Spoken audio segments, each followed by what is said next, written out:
وعلیکم السلام ورحمت الله وبرکاتو. کم سړی چې ورک وي، مفقود وي، نو د مفقود حکم دا دی تر 90 کالو پورې دا ژوندی حسابېږي، تر څو چې د مرګ احوال نه وي راغلی یا 90 کالو ته نه ورسېدلی. کله که 90 کالو ته ورسېدو یا مرګ خبر راغی، نو د هغې نه وروسته به د مال تقسیمېږي. تر هغې پورې به د مال نه تقسیمېږي، دا به ژوندی حسابېږي. او هغه د سراجي یو قاعده ده وی چې مفقود چې دی په خپل ذات کې ژوندی دی، د نه څوک میراث نشي وړی، او دا هم د چا نه میراث نشي وړی، دواړه خواوې دي.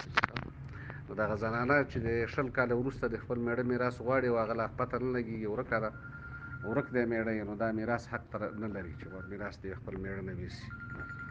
البته دا ښځه د امام مالک رحمه الله په مسلک باندې 4 کاله وروسته د میړه د تفقید او د ورکوالي نه بیا دعوه کوی شي چې یاره زه میړه کومه، هغه 1 کال وخت ورکوي.